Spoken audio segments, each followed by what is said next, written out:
Well, good evening, everybody. It's a pleasure to be back. George Morgan here at your service. It's PSGL, it's Wednesday night, it's Spain tonight as well. Lots on the table, lots of battling. The title contest is still alive and kicking. And Jack, it's only taken us 10 rounds. We're on the 11th. It's all to play for. Boromant goes on the inside and takes the lead on the final lap of the race. Now it's side by side between Boromant and Warner, but Boromant's got the inside. Literally a guest star here in this phenomenal race. Cameron Dowd looking to take P2 in his very first PSGL F1 PC race. Incredible to say the least. You see that Putin still lead. 1.5 seconds. DRS. Good evening, everybody, and a very warm welcome to PSGL Season 36. This is the next round of the PS F1 Championship. We stay in Europe for another round after we've been to Portugal. It was an amazing race last week. We head to the Baku City Circuit for the Azerbaijan Grand Prix. Will we see a bit of carbon fibre flying around? We'll have to wait and see. I wonder if the teams are prepared for what damage could be about to be in store. My name is GeForce, and joining me in the commentary box once again is Mr. James Head. James, how you doing? I am doing very, very well, Jess. Yes, we are in the Land of Fire tonight in Azerbaijan. The host of the 2012 Eurovision Song Contest at the Baku Crystal Hall was right here in Baku. The flame towers blazing over the circuit. It is definitely going to be an interesting one. And given how Cameron Dowd has been on a roll, 2 races in a row, can he make it 3 tonight? We'll have to find out. Cameron Dowd was on fire last week. He took the win in Portugal. Barely. Flopman missed out on that one, but Flopman got a really good second place. We will talk about what does with the championship in just a moment, but let's look at the stewards report because there were quite a few stewarding incidents. So first of all, Volokongan's warning got removed because of the racing incident with Jeroen. Whilst Jeroen might have carried slight excessive speed, Volokongan is also partially to blame for not picking the right line. As Volokongan wasn't fully to blame for the collision, their warning was deemed as unfair and therefore removed. Fair point, understandable. Then we got 2 licence points to Jamie and 5 seconds added to their final race time for causing the collision rear-ending Sapala and causing him to spin. Sapala then gets a 5-second time penalty and 2 licence points for the lap 18 turn 5 incident, overtaking another driver under safety car, which I believe we caught on stream. Although we acknowledge Sapala was basically fully onside. He said Sapala twice there. But they did complete the overtake before the safety car was deployed through the corner. Fede was clearly ahead, therefore we consider it to be a legal overtake. What does that do with the standings? Well, I'll let you go through that, James. Yeah, standings is really interesting, actually. Matteo leading the way now on, 76 points he is. 12 points advantage over Cameron Dowd. I believe this is the first time that Matteo has had less than a race wins advantage in 3 races. So Matteo really needs to get a good result tonight. Ben's already saying he's got damage. He hasn't. The drivers haven't started that on track just yet. But Matteo out on top on 76. Cameron Dowd on 64. Flopman third on 55. He's well in it with that podium finish, of course, in Portugal last week in second. Renz Thomason not entirely out of it in 4th on 50. Volokongan 5th on 37. Then Ian Van Noonen on 35. Then a big jump down to Keki in 7th on 21. Giel in 8th on 20. Yossi in 9th on 19. And then Zozo in 10th on 18 points. That is the top 10 in terms of the drivers' standings. Constructor standings as well. I'm sure we will have that graphic up in just a moment. But McLaren out on top on 80 points. Alfa Romeo on 6 at 75. Sauber, of course, now, of course, in PSGL. Williams there in 3rd on 66. Then AlphaTauri in 4th on 45. So 14 points covering the top 3 in the Constructors. We've got how many points covering the top 3? 19 points I'll make it out as, covering Matteo, Cameron Dowd and Flopman. Like Cody Rhodes last night at WrestleMania, somebody's going to finish their story. Maybe not tonight, though.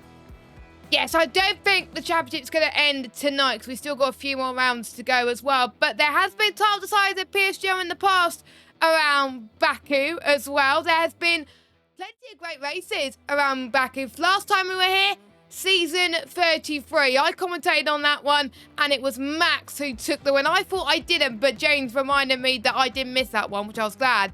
I think I remember it was a great race as well. Max took the win with Keane Gondorp in second, who's now Williams esports driver.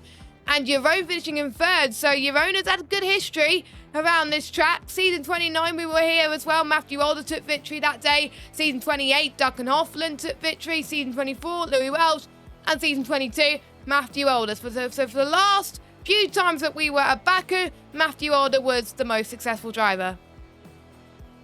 He was the most successful driver, and he probably is one of the most successful drivers on PlayStation, I think, still to this day. And he's had a phenomenal transition, of course, from PSGL PS onto PC side. I think he's in F2 now on PSGL F3. PC. So he's been doing a fantastic job. He's PCF3. Correct me if I'm wrong there. PCF3, indeed. But he is a very good driver at the end of the day. As are these guys out on track. I've been going on in the streams across many other leagues, including here in PSGL, how we haven't really got a leading side face right now in terms of the drivers out on track, in terms of that real name that we want to look out for on PlayStation. These guys are the future. These guys are going to be well and truly on the top. Let's see, though, what the guys are going to do out on track. I think both AlphaTauri's are first out on track, Jess. That is Cameron Dowd and Gustav.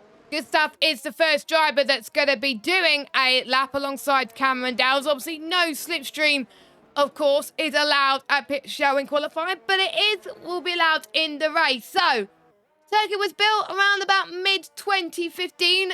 Runs anti-clockwise. One of the only tracks to have done so. It passes through the oldest parts of the city, and it has lovely views of the Caspian Sea. It has a mixture of slow and tight twisting turns where cars can reach a mammoth speed of 235 miles per hour. The narrowest part of this circuit, 7.6 meters wide, so I think the barriers are going to be quite close around here, of course. Used to be the European Grand Prix back in 2016, and then after that, it was the Azerbaijan Grand Prix. Some Grand Prix it was good, some Grand Prix it was pretty pointless, to be honest. But James, Gustav is about to start a lap. I'll let you take us through it. Yeah, let's run on board with Gustav. He's actually choosing to use his ERS about halfway down this straight, down in towards turn number 1. You've got to really be managing your ERS on this lap, especially in the final sectors. Gustav now comes down in toward the left-hander now of turn number 1, passing the Azerbaijan Art Centre on the right-hand side. Now comes to the left-hander at turn number 1, and then in toward the left-hander of turn number 2. This corner I absolutely love on this game. Really comes out on you. That sun really glinting in the eye there as well of the driver coming through turn number 2. And Gustav now comes down the second DRS straight down in toward the left-hander of turn number 3, where it will be a real pinch point on the circuit. Drivers might find on the inside line, maybe into the wall on the right-hand side, as Gustav nearly proved there, coming through turn number 3, now through the right-hander at turn number 4, and then into all the old section of this track, through the left-hander turn number 5, first sector split 34.8, through that first sector, bit squirrely coming out of turn number 5, then through turn 6, flame towers glistening over the track there, the new modern architecture here in Baku, now coming through the old part of the city, through the right-hander now turn number 7, and then into all the infamous castle section, coming at you like Muhammad Ali against Mike Tyson.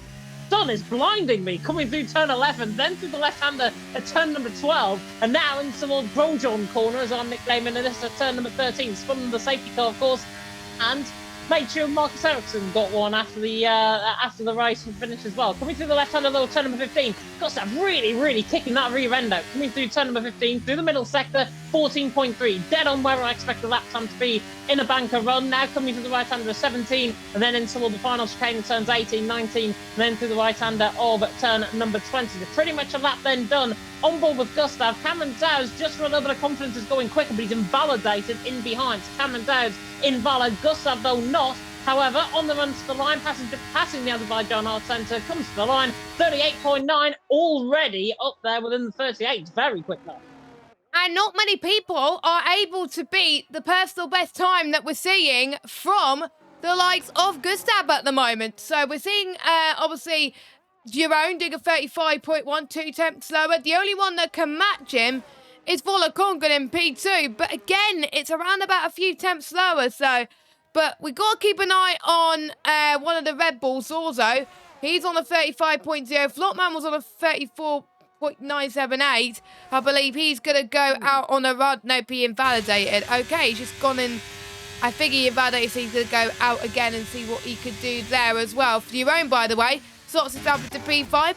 Purple in the final sector for Jeroen, so he's looking good on the straight line, which surely suggests, James, that Jeroen is running a low wing setup. But I'm looking at his car, he's got no front wings, so that's probably why.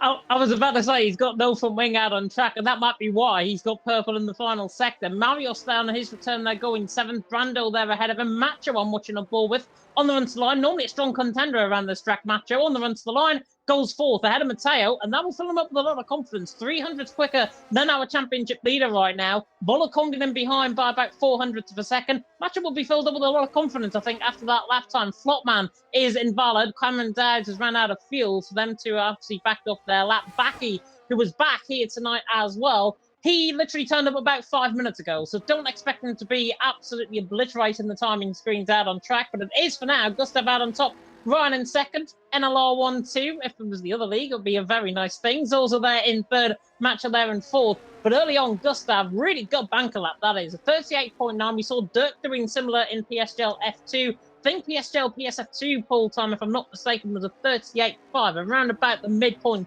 on that. But Gustav out on top, Ryan there in 2nd, Zozo there in 3rd. Very good lap. And do you know what, Jess? 2.5 tenths of a second, Gustav to Ryan, is a huge margin to have around this track. Dirk proved that in F2, and we might see it again with Gustav and Ryan, but I'm fully expecting Cameron Dowd's Flopman to be up there when they set their laps. Yeah, I think we see more of a pace difference around this track because not many people practice around it. It's the only track that, well, pretty much Baku has only been on PSGL calendar for only one season because generally people don't like it. So it's only been on the calendar this season, and there's a rule where that we have to run at least once for each track on the normal F1 calendar and on the F1 game. So that's why we are running it here. So we won't get to see it until around about season 39 is when we're going to probably be next racing here. But you never know, we could be racing here in season 37 potentially if the drivers vote for that. It was a 0.8 in PSF2. Thank you very much, Benza, in the chat. So run for your order then. Gustav on top, Ryan in 2nd, also 3rd, Macho in 4th spot. And to put it into perspective on how that's doing with the championship so far, we've got Mateo, who is ahead of Flopman, who's invalid, and Cameron Dowds, but Volokongan is slightly just behind Mateo by a few hours of a second. But keep an eye on Mateo. Mateo means business. He only got 3rd last time out, but he's still got a 12-point gap between himself and Cameron Dowds. We've got 4 more rounds to go until the end of the season. Cameron Dowds, Flopman and Renz have got to perform, and with Renz not here tonight, good chances for the ones behind him and in front of him to score. Yeah, Ren's saying he's got a test week, so that's why he's not showing up. It's unfortunate because I would have loved to see him around this track. 34.8, by the way, through the first sector from Sapala. Coming to the left-hand of turn number 5. Again, that rear end really wanted to step out. Really shoddy, I've got to say, exit coming out of turn number 6. Then to the right-hander now of turn number 7. Clips the wall on the left-hand side. To be honest, I did that in my league race around here. Coming through turn 8. Nearly clips the wall too hard because I thought it was nearly the wall and nearly taking that front wheel off. Coming to the left-hander of turn number 12. This is literally riding the roller coaster on board with Sapala right now. I cannot bear to look at half these turns that he is taking. Looking through this part of the lap, he hasn't got any walls to deal with. Now coming in towards turn 15, he has got a wall to deal with, and he clips that again on the right-hand side coming through 10-15, and Zozo picks up a 5-place grid penalty for illegal blocking. Sapala 15 flat in the middle sector, nowhere near where Gustav and Ryan is in terms of their lap time. Sapala, though, coming to the left-hander of 18, through the right-hander turn number 19. I think we've got next up onto a run one of the Mercedes, maybe Volokongan, I think, going to be next to come across the line. He's coming through the middle sector split soon, but Sapala now on the run toward the line. 39.7, I think this lap time will be. Oh, 39.5. Even better in terms of my Mr. James, and Sapala there goes 8th. Not a bad lap. Purple final sector as well, so he was very rapid on the straights. That's where he gained the most time. Sector 1 was pretty good as well. A few hundredths shy of our pole sitter at the moment of Gustav. It was the middle sector where he was losing time. Everyone was in the 39s in the middle sector, whereas the likes of Sapala was in the 40s. So that is where he needs to find the time. As long as he finds that, he'll be able to match the guys of Gustav and Ryan in front there. So something to keep an eye on. Sapala in that Alpine as Volokongan just started his lap. Volokongan is usually the man that likes to get involved with strategies where he stays out for a bit longer or potentially tries to avoid the carnage that happens. He only scored 2 points last week, which is not where he wants to be. He was new, I think, 4th place in the championship before going into Portugal last week, but he struggled a little bit in Portugal. But his best result was in France, where he delivered a very good strategy. Same with Australia as well. And we got another illegal blocking a penalty already. But this is one of those tracks, James, where the walls are so unforgiving. If you just finish, you're bound to get a good result. But this is the top tier. You're more than likely going to have more finishers than the other tiers in PSGL. But you never know, as Volokongan takes the castle section very committed there. He almost hit the wall.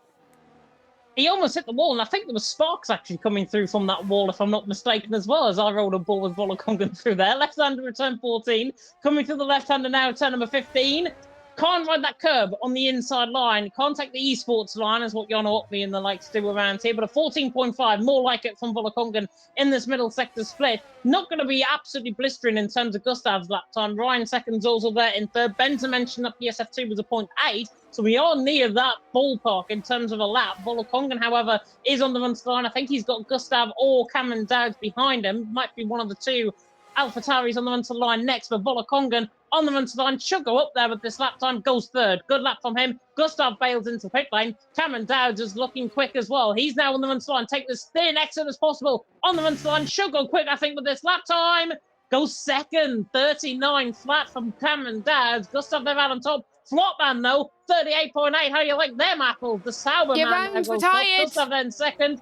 Jerome Neves retired. That is coming to the left hand of turn 15. If I'm not mistaken, yeah, I saw it. I was on board with Keke, and it was in the middle of turn 15, James. It was turn 15 and on board with the Ferrari, yeah, right on board through there. Zozo looks like he's got a little bit of damage. He's got no filming. In fact, Zozo there in 7th. Macho was on a lap. Macho middle sector, 14.3 for Macho. Okay, Shazua cooking up something special here for Macho. Coming to the left-hand return number 18. Through the right-hand number 19. Might get a little bit of a toe down the straight here as well. If he can just get within another couple of tenths of a second, maybe take that fake toe running down the hill, down in towards turn number 1. But Macho on the run to the line. Going to be a stonking lap for Macho here. To the line. Goes 4th in the end ahead of Mateo. Macho is definitely looking good here tonight. Compared to other races that he's done this season, Macho's looking about as strong as I've ever seen him.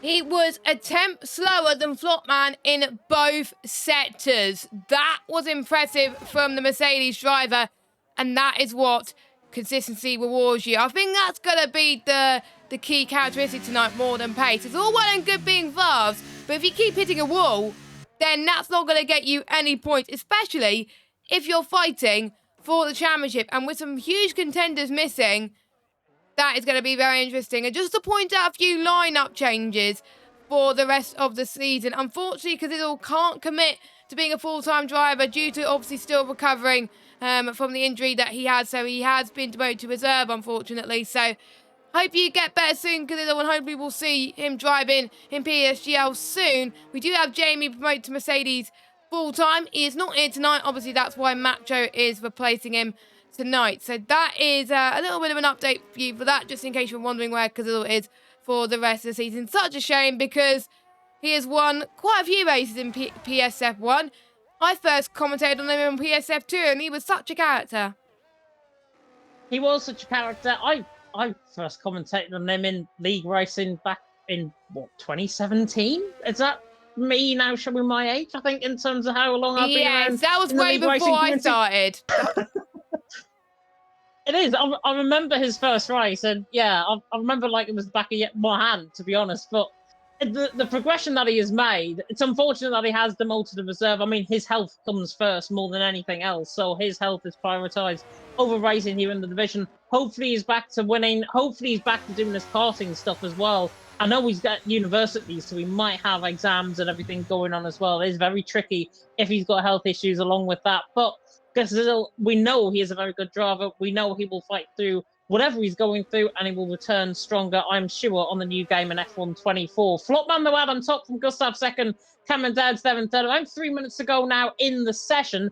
Volokongan is the first man out on track. An interesting name here in qualifying. Normally stronger around here in the race than he is in qualifying, and that is proven by him down in 8th position right now.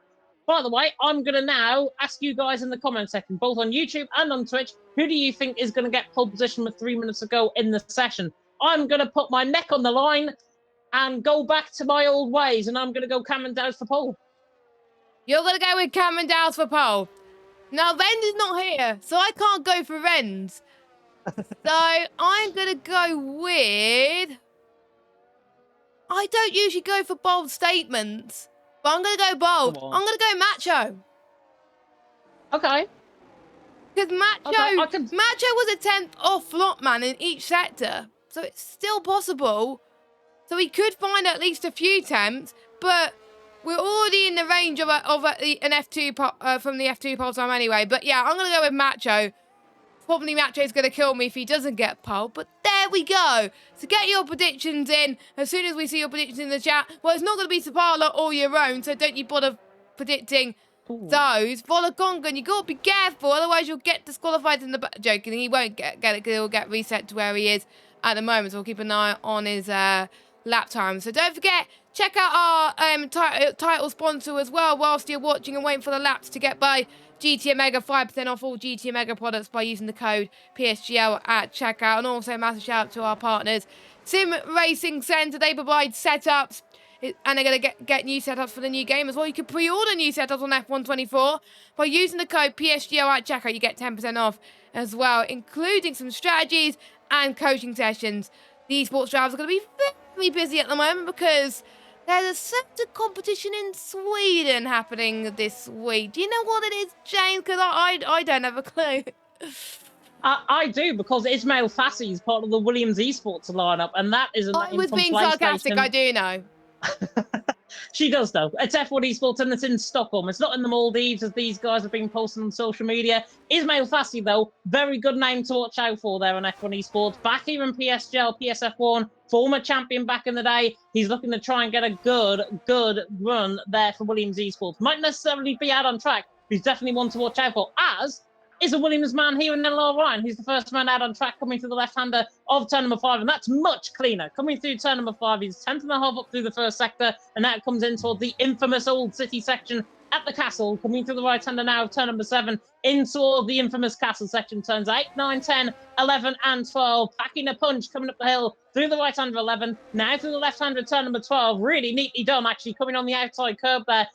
Ryan currently there in 6th position. Don't think he's going to be sick for that long, because this is looking like a very, very solid lap coming from him. Now through the left-hander turn 14, into this dive down the hill, through the left-hander 15. Very neatly done. Clips the right-hand rear tyre on the wall. Very neatly done. Proven by the middle sector. 14.2 from Ryan. We saw Macho's middle sector. Is he going to be up there with Gustav? Is he going to be up there with Flopman? The Williams man now coming to the final corner. Flopman there has crashed through the castle section. So he is done in terms of a lap time. Ryan now coming to the final corner on the run to the line. Can the NLR man do this? The Williams man now absolutely obliterating that EOS down the straight, down into turn 1, down to the line, 38.855, just close enough, but no cigar for him. Gustav up in the first sector, Cameron Dowd's up in the middle sector, Jess, and I'll let you take through the rest of the session.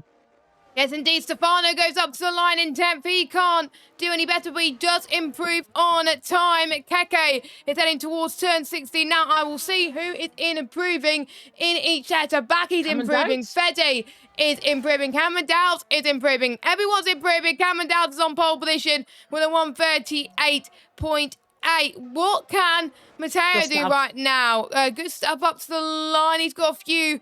Well, he's got the straight to go as Macho's purple middle sector. Macho is purple middle sector, but Gustav goes on top and matches his teammate by 5/100 of a second.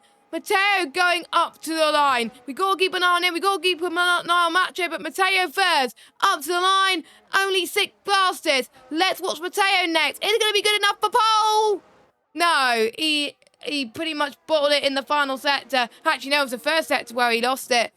So I think he must have binned it or something like that. Fede can't improve.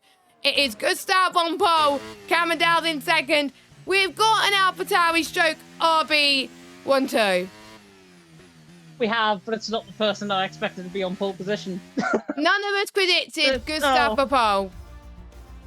None of us predicted Gustav for pole, but in the end, he showed why he's so consistent around this track. Lap upon lap was very good around there. AlphaTauri 1-2. I think first time we've had an AlphaTauri 1-2 all season. Cameron Dowd's there in second, 500th of a second. Good job he didn't have the camera on me because my reaction was something else. Flopman there in third, with Ryan there in fourth with a 38.8. Macho there in fifth. Mateo will start sixth. Marius will start seventh. Then Brando there in eighth. Volokonga in ninth. Zozo there in the top 10. Then Stefano in 11th. Sapala 12th. Freddie in 13th. Baki 14th. Teki there in 15th. The second covering the top 15, along with Nuth there in 16th. And Yaron, who bottled it in the castle section, coming through 10-15 even, 39.8 right down at the bottom end of the field. Because we are going to be talking through and waffling on, shall we have a word from our sponsors, GT Mega? Yes, we should. Let's have a quick word from our title sponsor, GT Omega, before we then waffle on for 2 minutes. Here we go.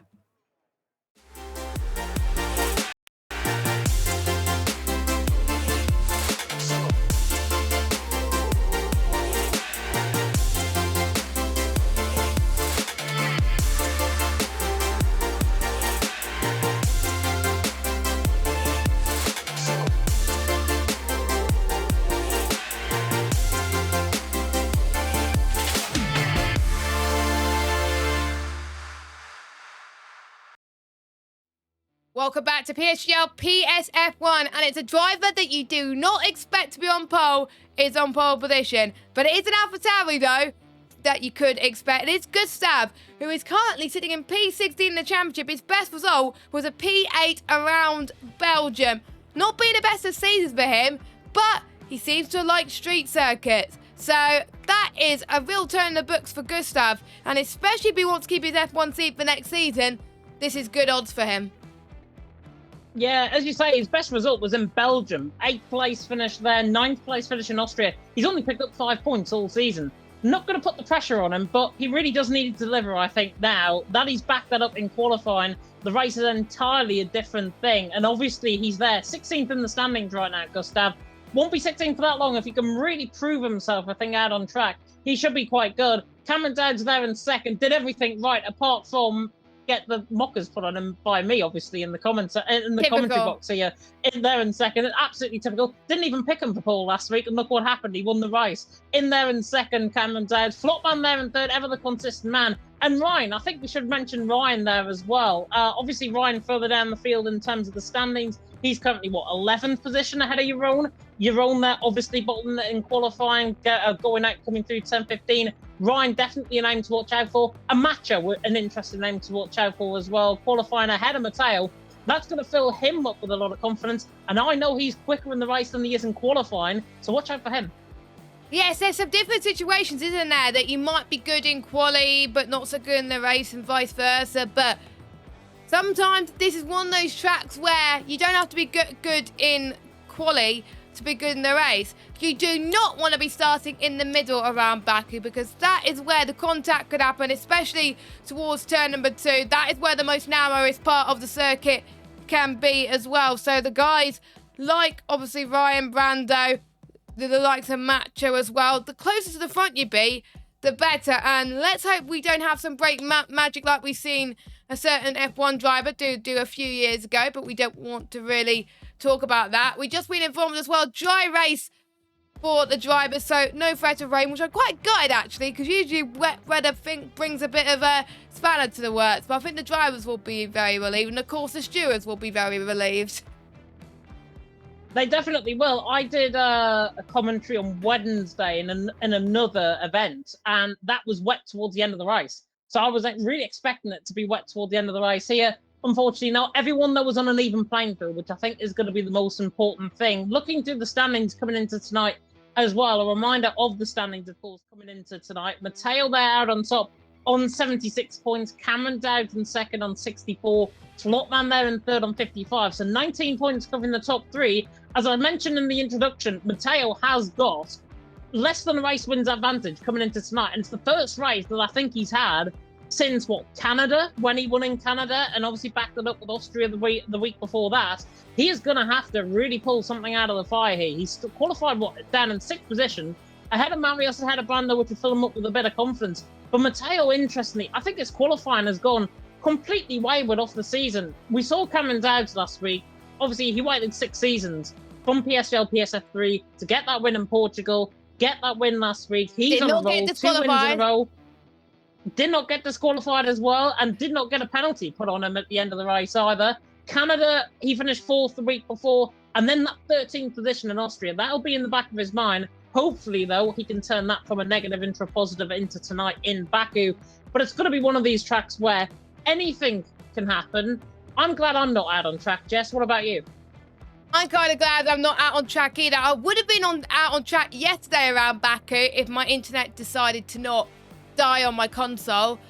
It was the power line adapter things. If you don't know what a power line adapter is, basically it acts like your Ethernet cable.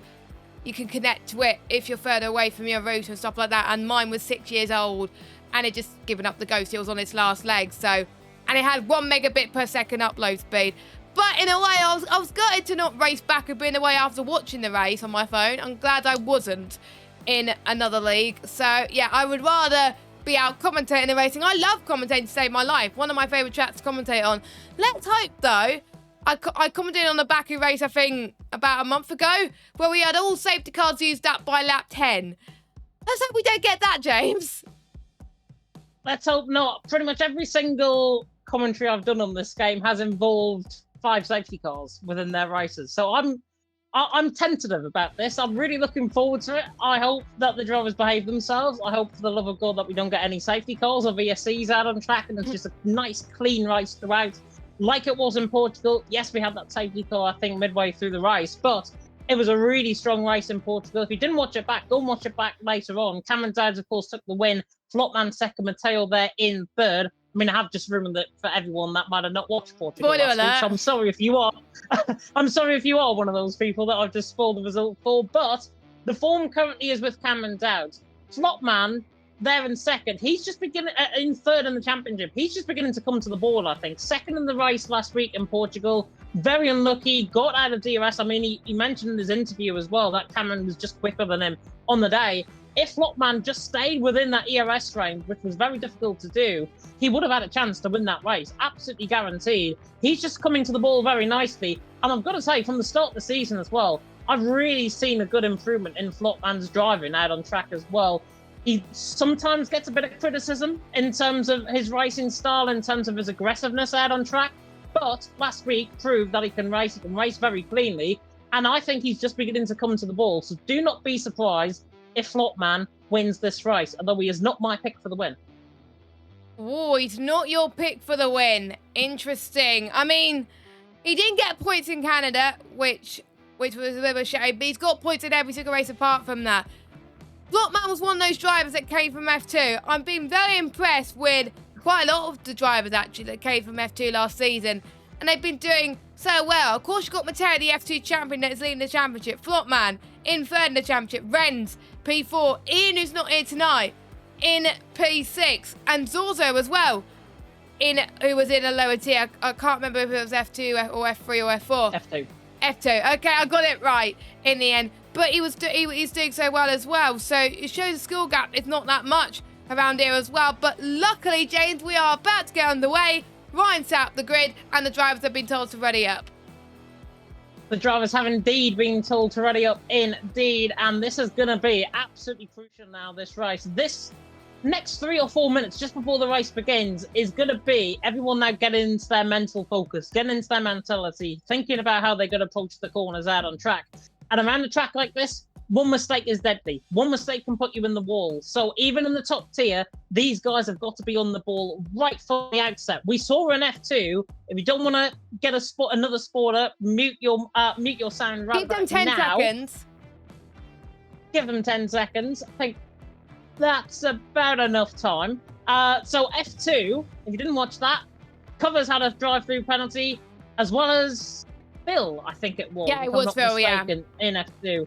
So both of them picked up a drive-through penalty, and that just comes to show the light sequence around there in F2 was very, very long. Hopefully we might get a quick light sequence, but everyone has got to be on their mental game. This is now going to be game time for the drivers out on track. Mateo leads the way, 12 points coming into tonight over Cameron Dowds. Cameron Dowds, the man in form. Flopman coming to the ball. Mateo losing his way slightly the last 2 races.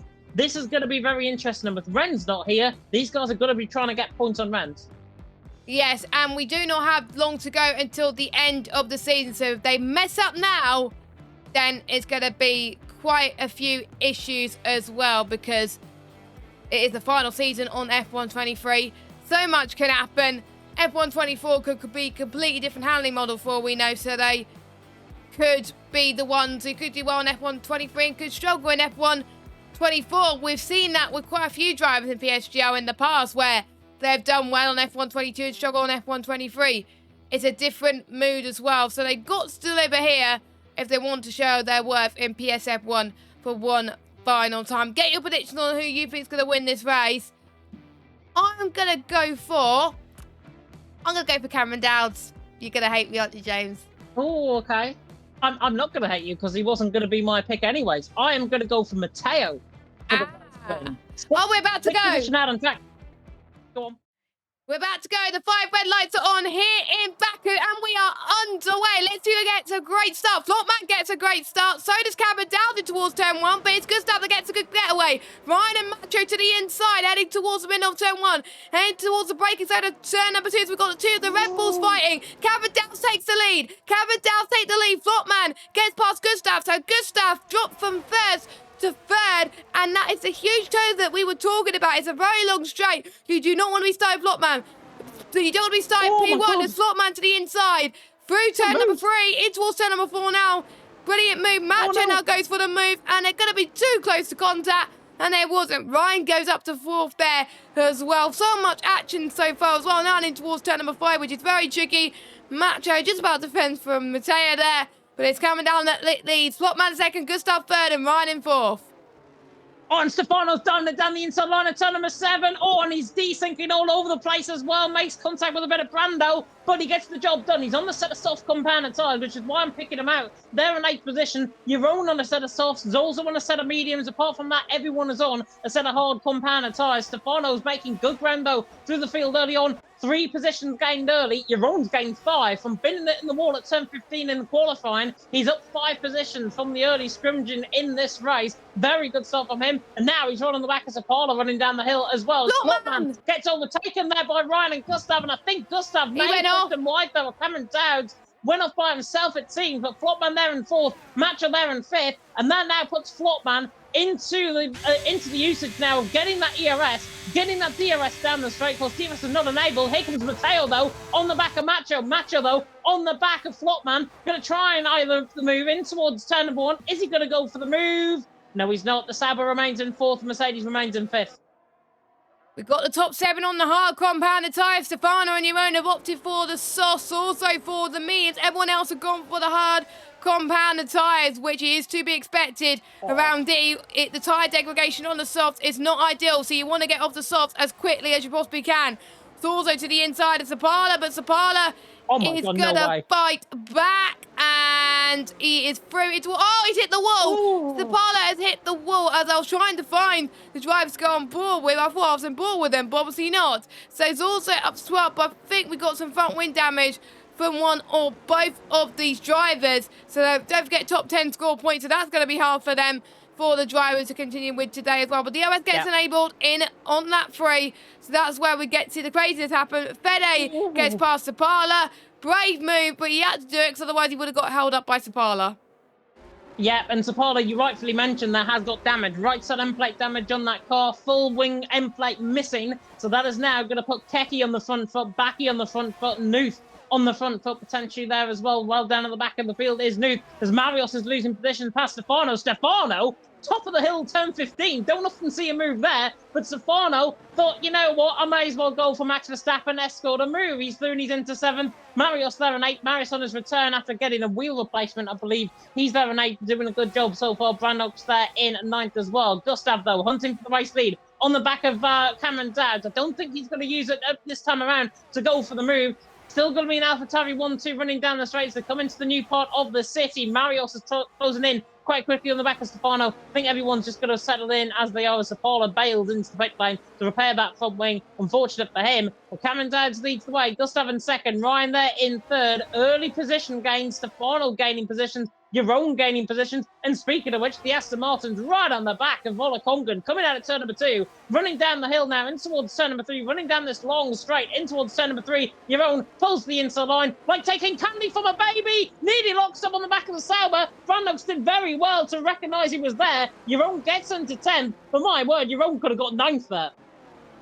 That could have been absolutely chaos, but Jerome was able to shut the door and able to attack for his life without hitting anyone. So good job there. Most of them are keeping it very, very clean, as we got one of the Alpine of Marios right on the back of Stefano. So it looks like Marios has got a bit more control on his car in terms of downforce. Now heading towards the infamous castle section.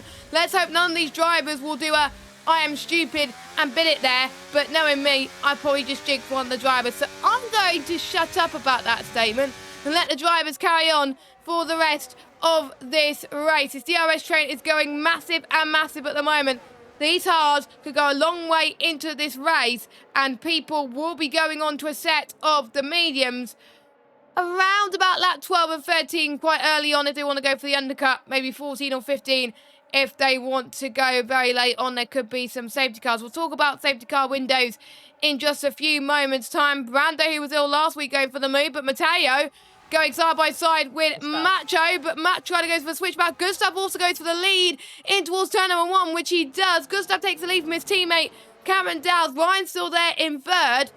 I'm impressed that Flotman's still able to keep up with these guys, even after that moment he had on that one. So he is recovering a little bit as well. Mateo's just fallen out of DRS to Flotman, but he's got it back right now. But he is going to struggle with the likes of Macho and Stefano past him. And we know with Stefano and Jerome, they've got 2 laps to get past these guys, because otherwise their tyres are going to be in a spot of bother. Definitely. So I think Flopman's applying too much pressure, actually, to the back of Ryan. Tails there, 7/10 of a second behind. He's got that job done now. Stefano's now looking around the outside of Macho. Surely not into turn number 5. Never going to get that one done, my friend. He's no chance. Absolutely zilch chance to try and get that move done. As Marios is on the back of Stefano in towards turn number 7. Stefano there remains in 7th, Macho there in 6th. But look at what that has happened. Matteo even, has got into the back of the front train. And now Macho, because he got under pressure by Stefano, is now 1.5 seconds all of a sudden behind. And Macho's going to have an uphill task with 48% of ERS at his disposal to try and find something special to get onto the back of these guys. Luckily, though, for Macho, Gustav's on 94, Cameron on 98, Ryan on 83, Flotman on 63, and Matteo on 49. That is how it all looks in terms of the top 5 in ERS right now. Flotman, though, on the back of Ryan, really looking quite clean. There's a yellow flag. Apollo's in the wall coming out of through the castle section. Safety car out on track. Safety car has been deployed on lap 4, and it was the infamous castle section. Now, I did say, hopefully people don't bid it there, castle section has taken its first victim, and I can only apologise for Sapalo on that one. Anyway, there's people pitting for probably the mediums. There's going to be a lot of 2 stops in this race, because we know that the mediums won't get to the end. We did see in F2 someone do a hard strategy. I can't remember what side they went on at the end, but quite a few people might have gone for the harder option. But we've got a mixture of strategies right now. We've got Gustav that's going on softs, so is Matteo, so is Brando. Volakongan has stayed out. So also, I think Kate went from soft to hards. Everyone else has gone for mediums. So we've got all 3 tyres in play. Plus, we've got Volakongan staying out. I'm a bit surprised. I've seen this in a race yesterday on my phone when I was on 4G. A lot of people went on to the softs around about this time when I was a safety car. And I was like, are they hopeless? But it could be possible that they could try and go on the same strategy with everybody else. Or they want to save us 7 meters for later on. But I just don't get it at this point. But we're the commentators, not the drivers. So they'll be driving out on track. But it's Gustav is the net race leader. He would probably want to pull away as soon as he can. But I'm liking this mixture of strategies. Gonna be great. But shame about Sapala, though. Shame about Sapala. Shame about Cameron Dowds as well. He had a double stack in the pit lane behind Gustav. And he's all the way down in 8th position now. So your prediction right now, Jess, you put Cameron Dowds on for this race win. You put the mockers on him, I think, quite clearly. Because it's a lot of people today, James. Well, commentators curse for no reason whatsoever, us two. But Cameron Dowd's in 8th position, Stefano there in 7th. Cameron Dowd's in 8th position. He's got a really good ground to make up. He's very good in terms of his ERS usage, and this is what I've been banging on about the last 3-4 weeks about Cameron Dowd. His ERS management is better than anybody else around him on the grid tonight.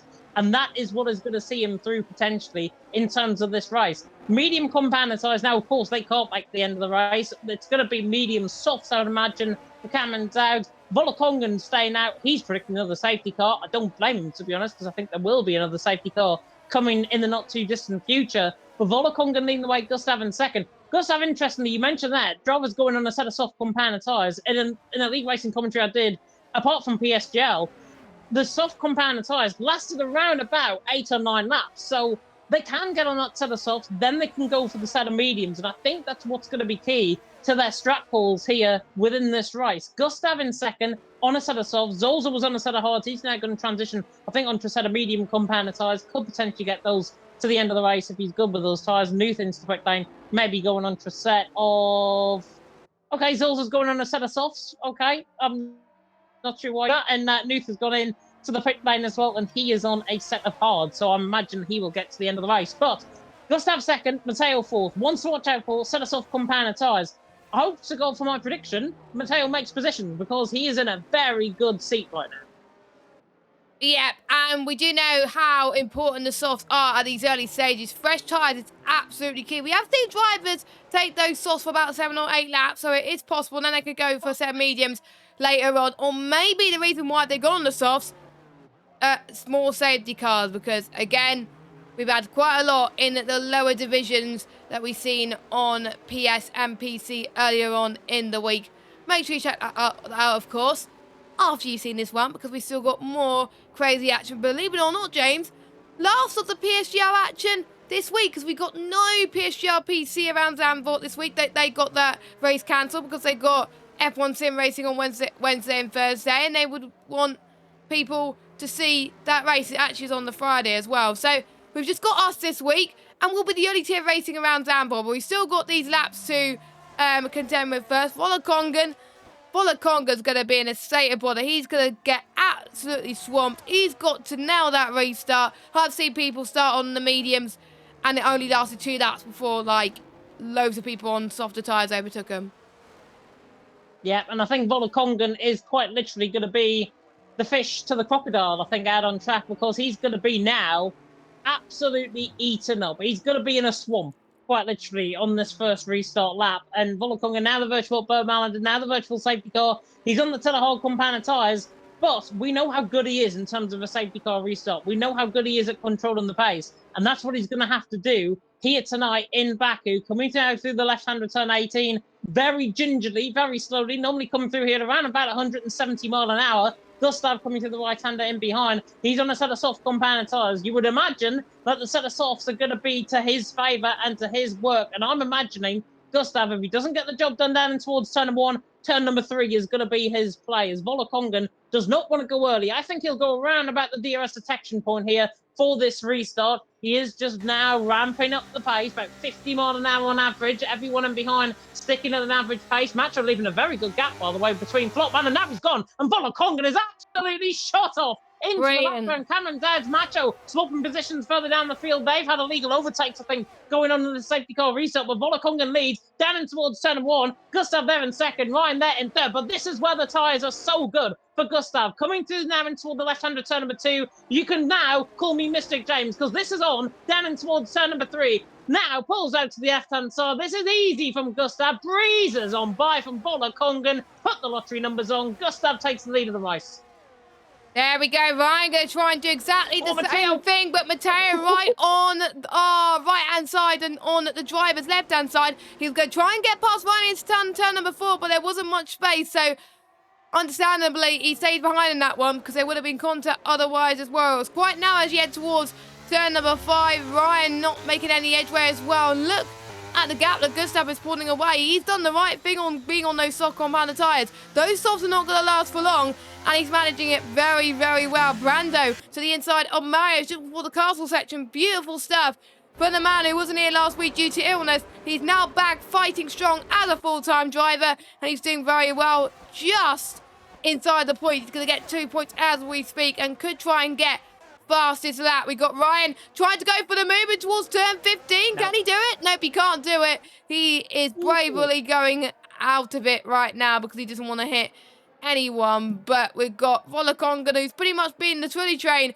right now, past turn 16 and in towards turn 17. You can see that Matteo is going to try and go for the move on Ryan. So let's watch Matteo first. We've got a lovely helicopter shot, a lovely view. He's probably going to get 2 into 1 down this long straight because it is quite powerful. They touch a little bit in towards the start finish straight. Gustav sets fastest lap of the race so far, but Matteo gets through into T1, and 2 cars into 1. Ryan gets past as well, maybe, but Volakongan's going to fight back this one. Nope, he's not. So Matteo and Ryan get through, but Matteo, take a bow. Brilliant job on those soft tyres. Take a bow indeed, and I'll tell you what, take a bow from Ryan for following Matteo through on that move. Not many drivers will do that. They will just stick him behind on Volakongan and lose more time. Ryan had to go for that move. Now Matteo's in hot pursuit of Gustav. Perfect for everyone's race. Not perfect, though, if you're Flopman, Cameron Dowd and Macho in behind, because Volakongan is right ahead of you coming in toward the left-hander turn number 5. We know how bad the set of hards are compared to these guys in the set of mediums. Flopman, Cameron Dowd are going to be quick. You can see Flopman there, I'm on board with him, weaving down in towards turn number 7. He's saying, just get out of the way, for the sake of our race, get out of the way. But he is forfeiting so much time. Volakongan's like a rolling roadblock now, coming through the castle section, almost as if they've closed the castle off, as Flopman now comes out through the left-hand of turn number 12, now to the left-hand of turn number 13. Doesn't want to risk the move here. Maybe into turn 15 if he's got the guts to go for it, but he's not going to have the guts to go for it. He stays in behind, maybe down the hill and towards turn 16 to the next opportunity, but Cameron Dowd just right there or thereabouts in behind. Gustav leads, Matteo second, Ryan there in third, and thanks to Volakongan, this race is splitting up. Yeah, this race is getting very interesting, and all this is doing is allowing Gustav to pull away. But we have got Flopman who's ready to pounce, and he could get Volakongan in 1 straight and 1 kick, which he does. Cameron Dowd's trying to do exactly the same thing. DRS is enabled, so people are going to gain more speed as we head towards turn number 3. In a minute, could be 3 wide into turn number 1. Here comes Cameron on Volakongan. No means feet for Cameron Dowd. He got the job done. Macho's in there as well as he passes his teammate. Nice. Volakongan did not fight that one, it looks like. We've got Brando in as well. Pretty much Volakongan started the restart in first. He's now down to 8. He's going to drop down 9th if he's not careful because he's got Stefano right on the back in towards turn 3. They just about avoid the wall. They're keeping a clean, fair play. I don't know, James, but turn number 4 they go. And it's quite narrow, these walls as well. I did say it's around 70 metres, some of these walls as well. So it is quite interesting as well, towards turn number 5. Volakongan stays in 9th for now, but he's going to lose out on points if he's not careful. I tell you what, Jess, feed it into my veins because Baku is delivering here tonight. It's a brilliant race so far. Zozo has a huge moment there coming to the right hand of turn number 7. Volakongan has really split this race up. And do you know what? From a viewer's perspective and from a commentator's perspective, I bloody love this. Gustav leads the way, Matteo there in second, Ryan there in third, Flopman there in fourth. They're going to have to be in hot pursuit at the back of Ryan, but 2.4 seconds around this track is very hard to gain back. Cameron Dowd's there in fifth, but remember, these guys have got to pit in again. These guys will not get to the end of the race. Nobody out on track, maybe apart from Volakongan who can go on a set of softs, maybe even apart from Nuth on a set of hards. He could get to the end. Everyone else has to come in again into the pit lane. Cameron Dowd's on the back of Flopman, going to breeze past the thing running down the straight here. Might not even need to use up any overtake mode because this is easy as you like for Cameron Dowd's. Down the straight, in towards turn 1. Stefano following through on Brandox. There in the background of shot as well. The Sauber and the Red Bull side by side in towards turn 1. 3 wide in the background as well. Volakongan, Zolzo your own. Contact in the background. Volakongan forced off there. Rejoins on track nearly dangerously on the back of Keki. Not sure what happened there. Marios got involved in that as well. There's a front wing flying there. Somebody's end plate has gone in the background. I'm not sure who that might have been. Just running forward with them. And it is one of... Is it Batty by any chance? I'm not sure. Come back to me on that one. Yeah, I will have a look on that one because for some drivers, they got their telemetry enabled. So I could see if any of them got damage, but it's hard to tell at this point. to see who is struggling and who's not. So, I don't think anyone's. I don't think it's Backy. Let me. No, it's the tyres. I was thinking Backy got damage there, but no, it was the tyres. Everyone else is hard to tell because they've got their telemetry disabled. So we don't know who has got damage. We'll find out when those drivers go into the pits as well. It might be Marios, yeah, because he's losing a lot of time to Jeroen, and Zorzo's catching up to him as well. But it's not as bad getting end plate damage around it. God. Yeah, I think because he struggled getting on the brakes of turn 15, so it might be him, you know. I think it is, and I think it's right side end plate damage on the car, if I'm not mistaken. I definitely saw some carbon fibre fly off. That was definitely not my eyesight. Correct me if I'm wrong, chat, if that is the case. But Marios is losing time. Jeroen losing time as well. But here comes Flopman on the back of Cam and Dodge. These two know how to give a battle, and they give a battle down and towards turn 1. Rear wing open for Flopman. Booney's into 4th. Cam and Dodge there in 5th. But because they're fighting with each other, they're not getting inroads on Ryan, Matteo, and Gustav ahead. And do you know what? I'm sitting pretty right now in second position with my prediction. Matteo there in second, Ryan there in third. Not looking too bad, but big concern from my perspective, ERS. Gustav, 35%, double the amount of ERS compared to Matteo. Matteo's got 19% right now. Ryan there in third, 49%. So if I'm in Matteo's shoes right now, I'd be absolutely obliterated on the lift and coast and going forward to try and save up a bit of ERS. You can gain around this track, especially coming through the middle sector, a lot more ERS than necessary at other tracks on this game. So Matteo, there in second, has got to save his ERS. Ryan has probably now been told that information if he's listening to the stream, or if one of his engineers is listening to the stream. He's probably just been fed that information, and he's there in third position on the back of Matteo. And he'll be really pushing the back. But Matteo, I think, responds, and he's pushing on the back of Gustav now. So these three have got to work together. And Flopman now falls in by 0.4 per second this lap already. I'm looking at Ryan's tyres, and his fronts are a little bit colder than expected. So he's got to try and heat them up a little bit going on to the straights. But they do cool down a little bit on the straights anyway. So we'll see what happens when Ryan could do that. But that's probably why he's managing his tyres effectively, because it's not getting too cold. It's around about 97 on the rears and 92, 93 on the front so far. But let's have a look at Ryan, and as he goes on the back straight, heading in towards T1, and look at Matteo. Matteo's going to get past Gustav as well. Matteo takes the lead of the Azerbaijan Grand Prix, but can Ryan do anything about it? Nope, he can't. He stays behind, but Matteo on softs says, see you later, Gustav.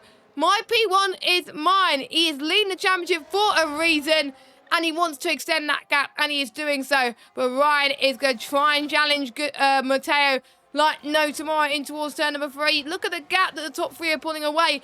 They're on another level at the moment. Flopman still on the back of Cameron Dowles. He has not answering right now. He's just staying put at the moment. But Matteo is just loving life at the moment. He's just making these crazy moves that I didn't think were possible. And I thought Ryan was going to go for the inside into towards turn number 1. He had a half look down in towards turn number 1 and thought, nah, I'm going to make contact with that car if I'm not careful. And he backed out of it. And fair play to him. He's on the fresher tyre. He's on that sort of medium compounder tyres. He'd be aiming to try and get Matteo potentially under pressure. And Matteo is absolutely gunning for this now. 0.6 of a second. Stefano and Macho side by side coming into the castle section. I think Macho is in a bit of strife. He's got some wing damage on the car. He's definitely looking very slow. Out on track. Is this a wheel disconnect potentially for Macho? Brandon Clooney's into 7th. Macho there in 8th. And Macho, I think, is in AI mode. I think you might be having a wheel disconnect here. Jeroen to the inside line into turn 15. Macho stays there on the outside line. That wasn't in AI mode, and Macho remains in 8th. Jeroen there in 9th. Jeroen there trying to get the move done. But Macho, not sure if there was a wheel disconnect there. Jeroen, though, nearly in the wall coming through turn 15. Or turn 16 even. Jeroen, who finished in P3 when we were last here in season 33 on F122. He's currently in 9th. Not where he wants to be currently, but still there could be Here comes Ryan. drama. Here comes Ryan as well for the lead. So there's another switch of the leader. What a move as Flopman does the same on Cameron Dowles. Expected because there's people DRSing each other. So we've got Ryan out on top. When was the last time we saw that? I don't think we've seen that ever in PSF1 this season. But he has won, I think it was China one season, if I remember, quite surprisingly as well. But he managed the strategy very well. So and it was chaos that race too. So I wonder if he likes chaos and he wants things and drama to happen in front of him. But he's pulled off some good moves, to be fair, so I'm very impressed. This is now the time, James, where those softs are absolutely dead. It's past its optimal peak. Flopman is the driver we got to watch out now because he wants to close in onto Gustav and Matteo very quick. Just look how the traction on Flopman's car, he's just closing in very quickly. He is, and they're literally coasting in front. They're trying to gain back that ERS that they've lost down the straight.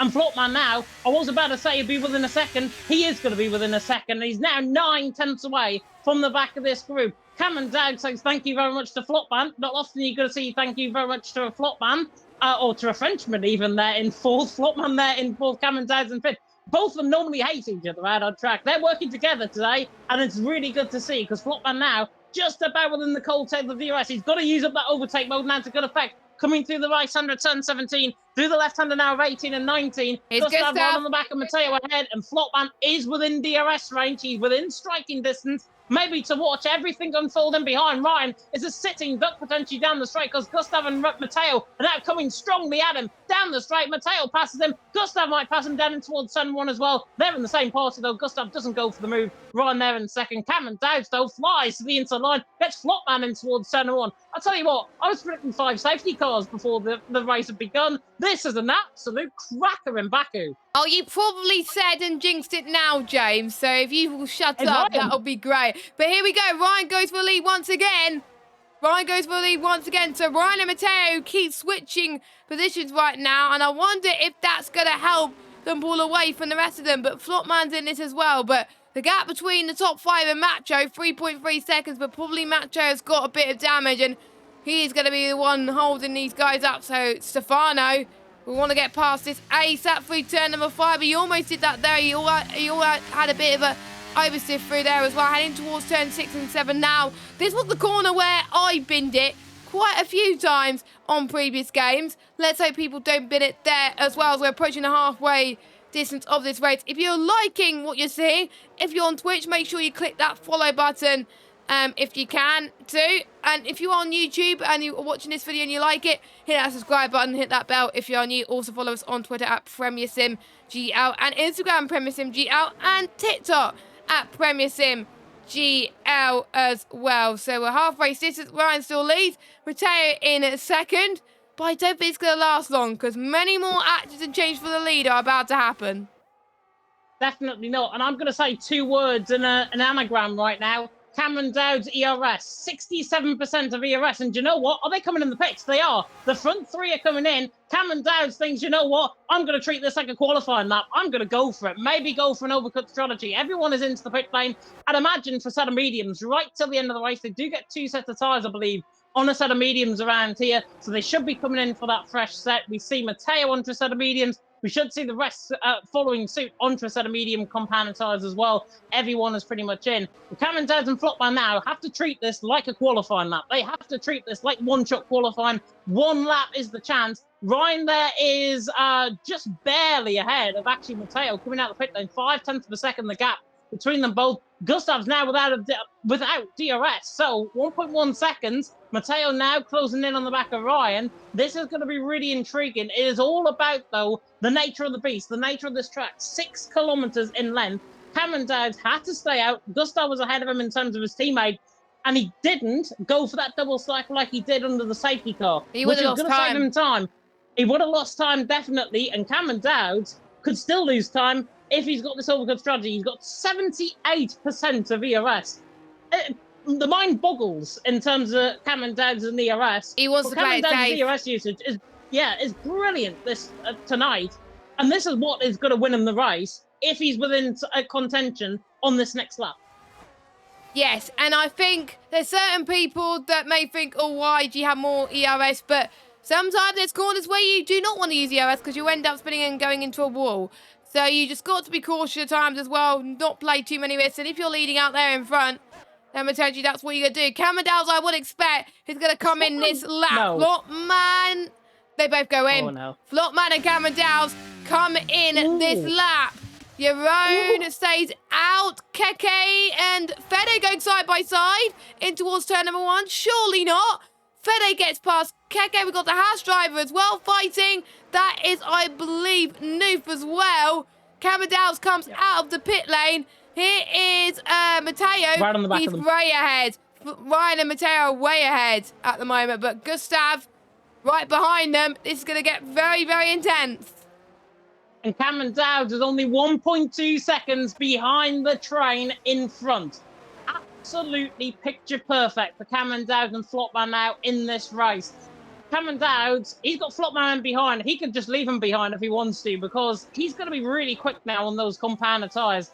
He may only get, what, a 5% difference, I think, in terms of tyres on average around this track, but that 5% is going to be so crucial towards the end of this race. Cameron Dowd's there in ninth. We know how quick he is. He's looking for his third race win in a row.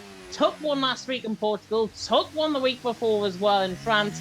And he's looking to try and do it again here tonight in Baku, in the land of fire, where the fire is definitely hitting the track right now with these guys out on track, because it's been absolutely cooking in terms of the action so far. Jeroen leads the way. Freddie there in second, Keke there in third, Nuth and Zolzo, they've all got to come in the pit lane. The big trouble now is, though, Nuth, Zolzo are holding up Ryan, Matteo, Gustav, Cameron Dowds and Flopman. This is going to bring Stefano Macho into play if they're not careful, and Ryan is very careful on the back there, coming to the left-handed side of the team. Job done. Ryan Throoney's into fifth. He had to get that job done. Zolzo would have been coming in the pit lane, I'd imagine, this lap, and that is him. Throoney's into fifth position. If Zolzo doesn't come in the pit lane, he's going to get this move done down in towards turn one, back past him. And Zolzo is backing off, so he's not going to go for the move. Fair play to Zolzo. Doesn't want the fight with Ryan. Ryan set the fastest lap of the race. He's now through. He's into fifth as Macho and Stefano side by side down the straight. Macho gets Stefano and he's through. He's into 11th.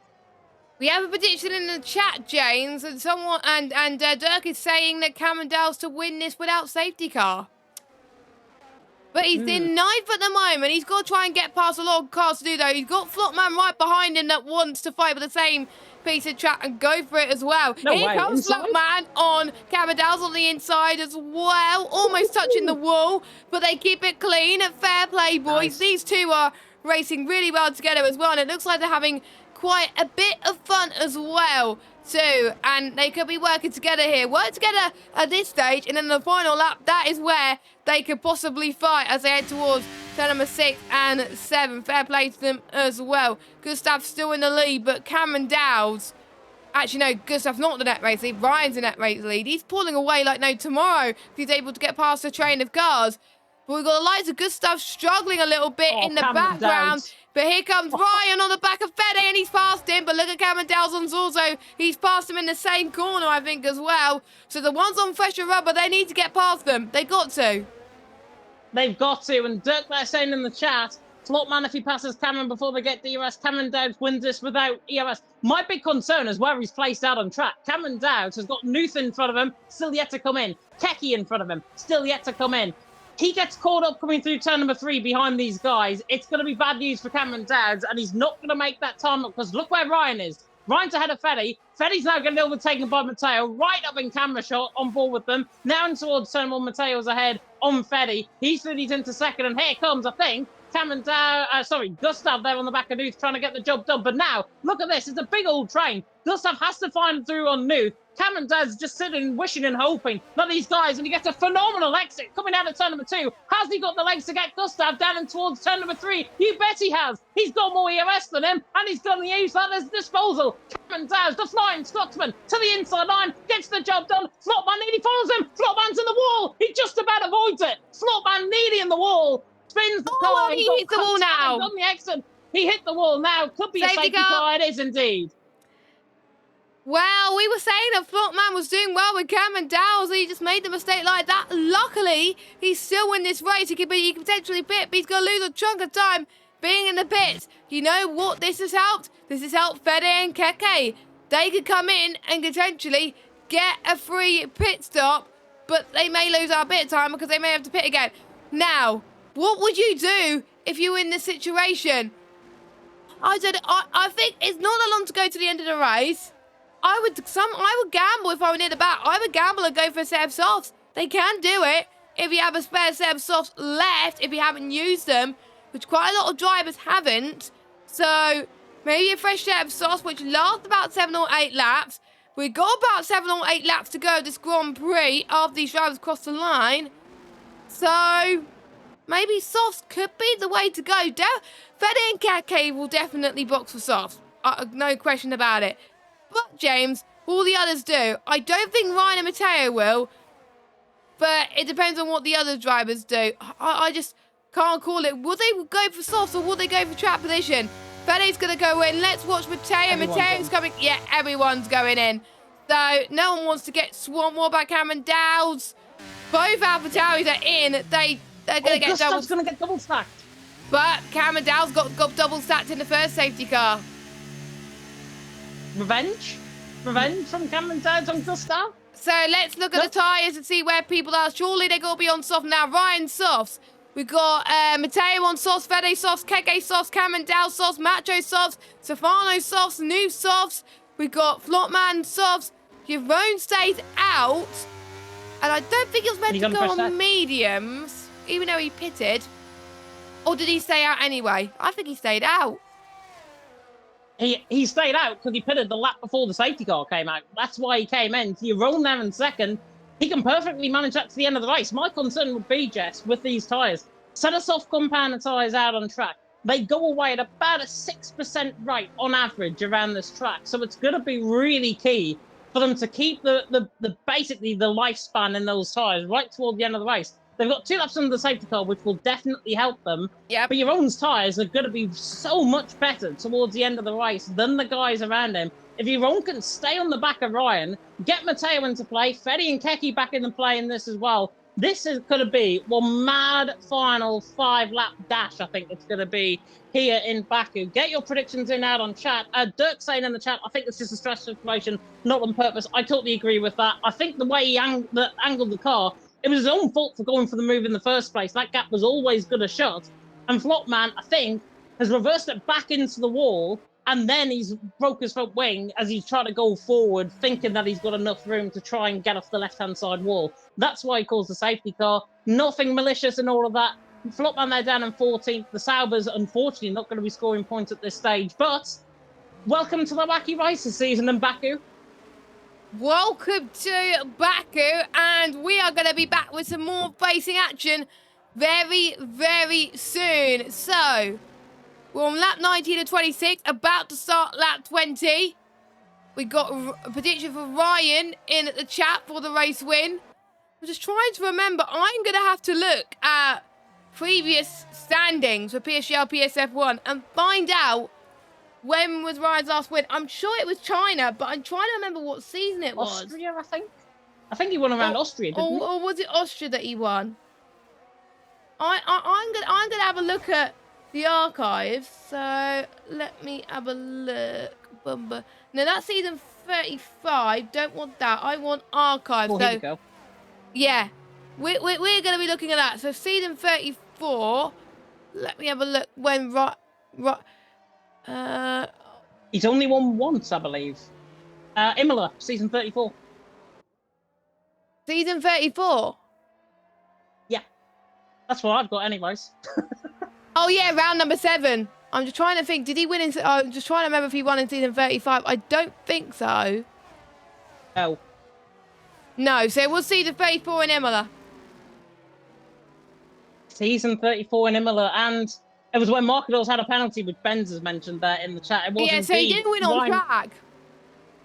Didn't win on track. He won in the steward's room, though. That penalty stayed, I think, with Markadors when he got the penalty.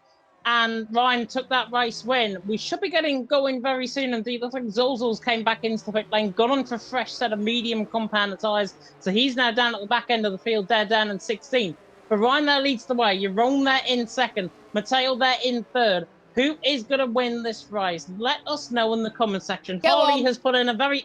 Harley, I've got to say, has put in a very unbiased opinion in terms of Ryan for P1, knowing that he's in the NLR team himself. Ryan, though, out on top, Jeroen in second. Matteo there in third. I'm still sticking by Matteo. I think he's in a perfect spot right now. Ryan is quick. Matteo has looked quicker out on track. And Jeroen on that set of mediums is going to be the real decisive factor in this race. If Jeroen can stay with Ryan, fantastic news. He's going to be right there at the end of the race. If Matteo can jump Jeroen off this race start, Matteo's got to cook. He's going to go cook on the back of Ryan. If he's got the pace, he'll go for the move on Ryan, and he'll end up going off into the distance, and Ryan and Jeroen having to fight out with Freddy and Keki and the likes. But the safety car in this lap, Jess, Ryan leads the way, Jeroen second, Matteo there in third. These final 6 laps are going to be tense. They're going to be tense for us in the commentary box as well as the drivers. And I know it's going to be tense for you lot at home. So grab your popcorn. This is going to be some really intense laps for us to watch. So Ryan is leading. He's going to be in control on when he goes. Let's go on board with a Williams driver. Like I was saying earlier, his last race win, Imola, season 34. He would love to make it a race win. Matteo had 2 race wins this season in a row. Can he make it a third? Gone. Here we go. Ryan is going here in Baku. Decent restart, but you know who else has had a decent restart? Matteo. He's about 8/100ths behind Jeroen, but he's forced to stay behind for now. As Ryan leads, Jeroen second, as we got match up the inside of Stefano in towards into P7. Nicely done. We got Stefano trying to go for it as well. Anything you could do, I could do better, he says. But Macho's saying, no, you can't. You're staying behind me. As Macho's up into 7th place. And look at Jeroen. Jeroen's trying to go for the lead. A bit of contact between the 2 of them through 3. But Jeroen to the inside. Ryan trying to cut back on those soft tyres. It's going to be a good move if he sticks it. Yes, he does. Jeroen's got the move done. Don't forget he got a podium last time we were here. So he's looking to replicate what he did then, and he's doing so well. And don't forget, those tyres can last, James. Those tyres can last indeed, and that was a turn up for the books because I was not expecting that. That has come out of the Jeroen playbook, and Jeroen might have taken that maybe from Ajax this season and never to resay, but Jeroen leads the way. Ryan second, Matteo there in third. Cameron Dowds is right on the back of Freddy as well. Freddy looks slow compared to Cameron Dowds. Cameron Dowds is the man to watch out for down there in 5th position. Matteo, though, couldn't get the move done on Ryan. This is going to be absolutely key, though. Jeroen has got less ERS than Ryan. 10% less. Oh, there's a car lagging off in the background. I think it was Marios lagging off in the background. Nearly went down the escape road. Nuth now alongside him running down the straight. Marios there holding on. Nuth there on the outside line, just about holds on as well. He there remains there in 10th position, but Jeroen now leads the way. Jeroen now a sitting duck down the straight because here comes Ryan. Here comes Matteo as well. Ryan is going to pull to the left-hand side. Matteo might go over the top of both of them. Look at the closing speed of the Italian stallion on the back of the German, down in towards turn number 1. Can McLaren find a way around the outside? Ryan hangs him towards the wall. Matteo can't find a way through, and Ryan hangs on to the race lead. Absolutely brilliant racing. Matteo, though, has got a chance into turn 3, Jess.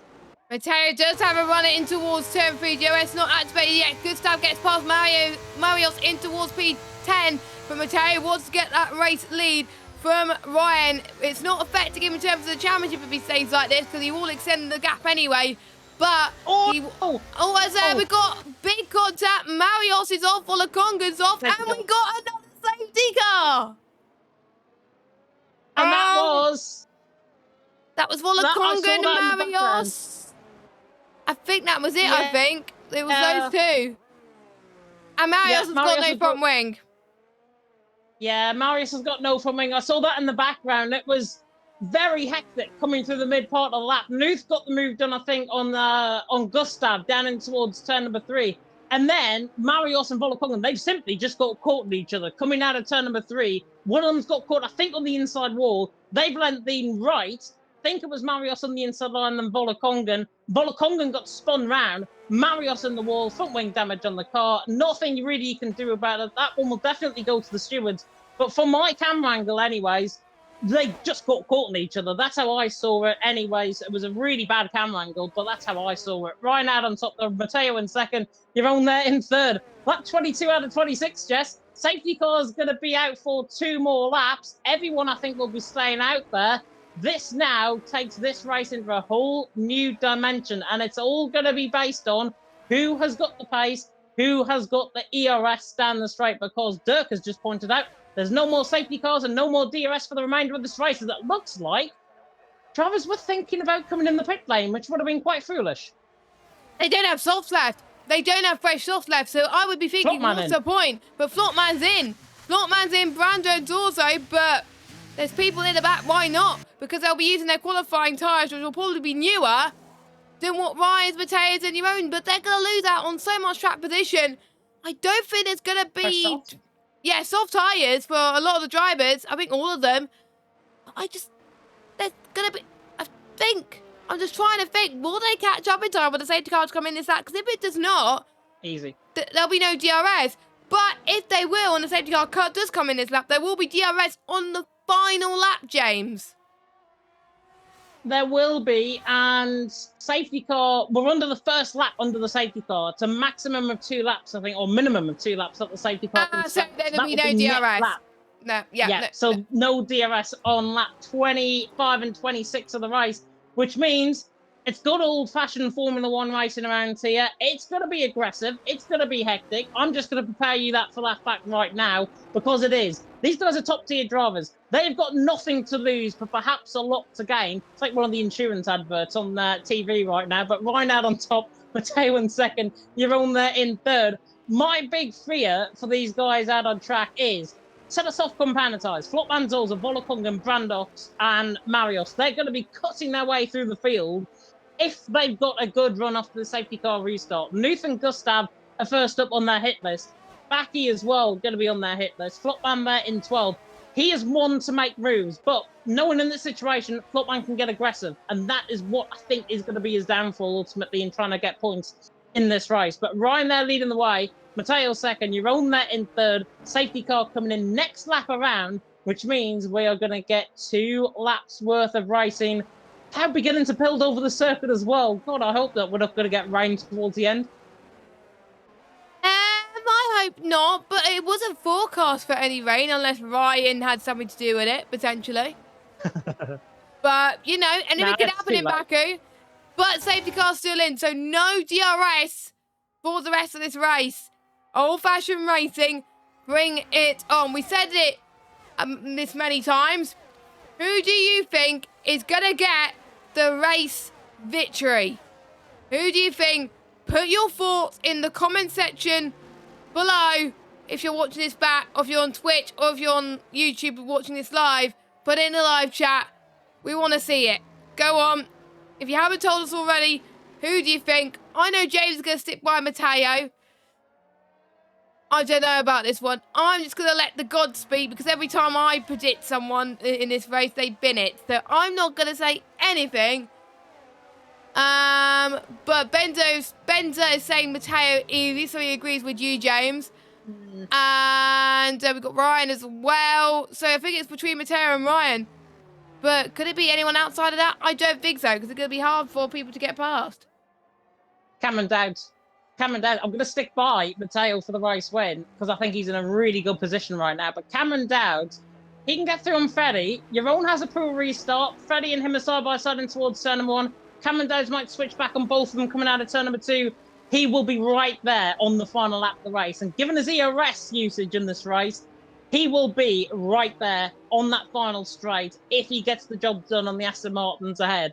Jeroen, we said on the mediums, my fear with Benza saying that is Matteo on that set us off. We saw what happened under the last safety car restart. We saw that Jeroen got the jump on Matteo, got the jump on Ryan, and led underneath that safety car restart on a set of medium compound tyres.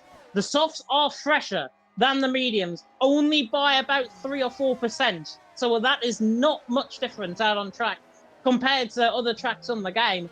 Matteo there in second. I really hope he's going to do this, because I've got my money on him, to be honest, in this race. But Jeroen in behind on that set of mediums. All depends on this. Safety car now coming in this lap. Ryan Virtual Burt Malmeder, he's now the virtual safety car.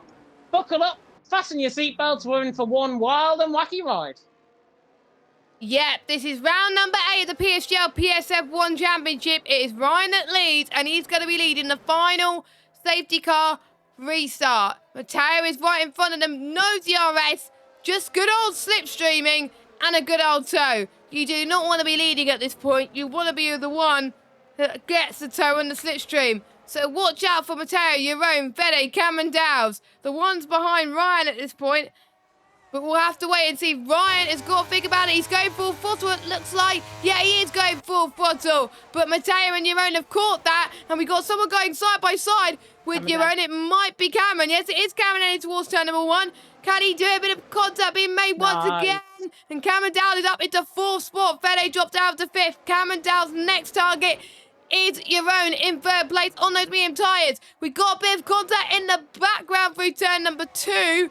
And I think they all kept it on the straight line, actually. 4 wide, by the way, through this back straight. And Flopman's in this as well. Flopman's trying to get in to the points. Looks like he's going to get past Noof, which he does. Backy's struggling a little bit. He's going to be under pressure. I think there's ghosting involved as well. Somehow they avoided the wall there. If that was me fighting there, I would have been the wall. But there we go. That was all going on in the back. No change at the front, though. Matteo is going to be very smart, I think, and wait for the final lap to go do anything. Brandux is down the inside line of Backy in the background as well through turn number 7. They're not going to go side by side through the castle section, surely. No, they're not. They're backed off. Oh, my God. Thank God for that. Sauber there in Brandux in 13th, Backy 14th, Volakongan 15th, Marios in 6th. Matteo, though, hunting right on the back of Ryan. 92%. Ryan's nearly off there through turn 15. How on earth he recovered that? Here's Matteo. I do not know. You're on there in third. Watch out behind. Cameron Dowes is the one to watch out for, but he's got less ERS than Matteo. Matteo knows his ERS. 92%.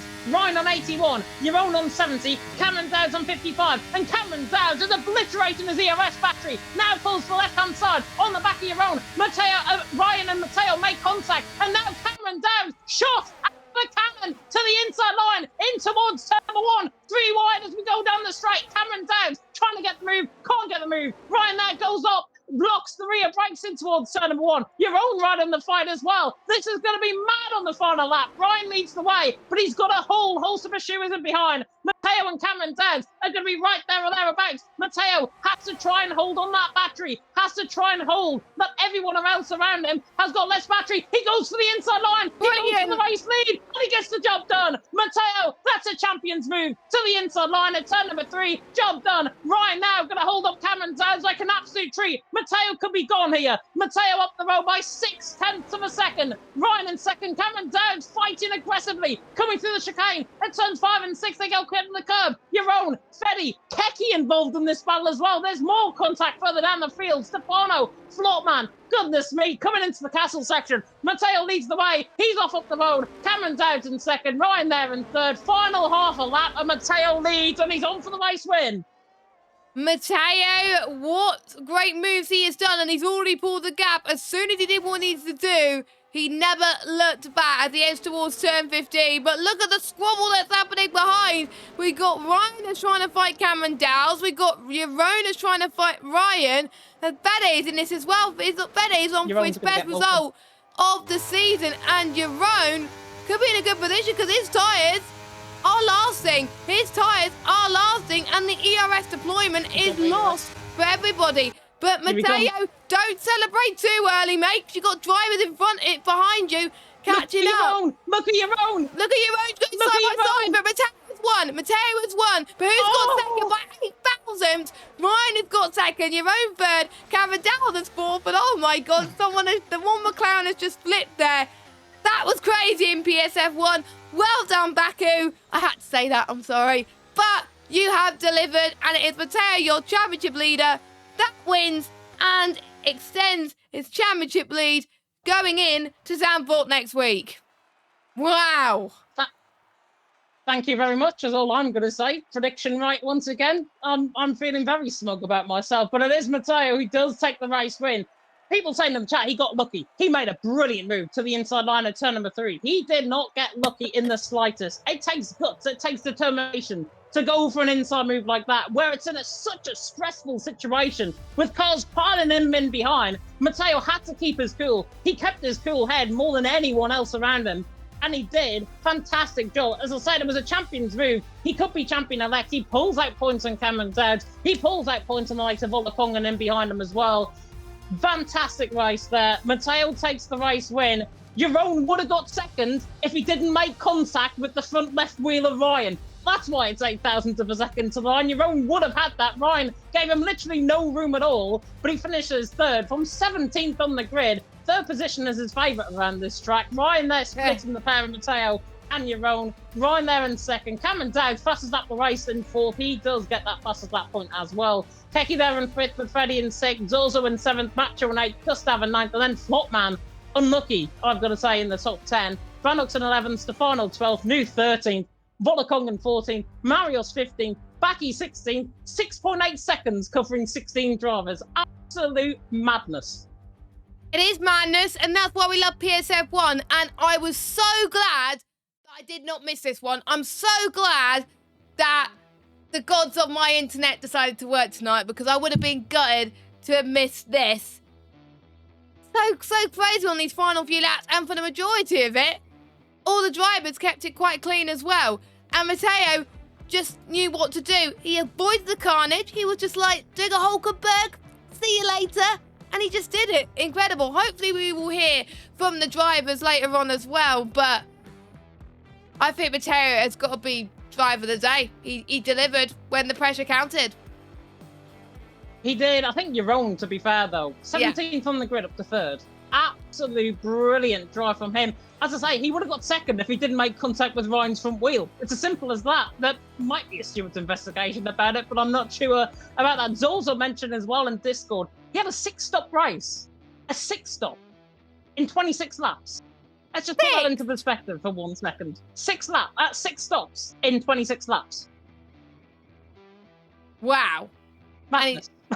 Absolute madness, and he still did well. I would like to hear that as well, but let us know your driver of the day in chat. But this is a race where I think sometimes you get lucky, but you got to have that consistency throughout to do well, and that's what quite a lot of drivers delivered as well. What could have been for the likes of Flopman, Cameron Dowes as well. He almost had the win, but I think if he did get involved in that squabble, he would have been up there with Matteo fight for that race win. He would have been. He would have been. And in the end, that race was just something else. I mean, of course, no racing is ever going to be 100% clean. It wasn't on the final 2 laps. I'm just going to put it out there right now. But up the front end of the field, absolutely aggressive as anything, but it was clean. And that is the big decisive factor about these drivers out on track. These drivers produce good performances week in, week out. If it's not to their level, they will learn from that. They will learn from their mistakes. Drivers will learn from their mistakes here tonight. Flopman definitely included, I think, on that one, finishing down in P10. But hopefully drivers learn their lessons. We've got Zandvoort, I think, next week. So that's going to be an interesting one. Obviously, a race that hasn't been seen on the F1 calendar for a little while, on the PSF1 calendar, that is.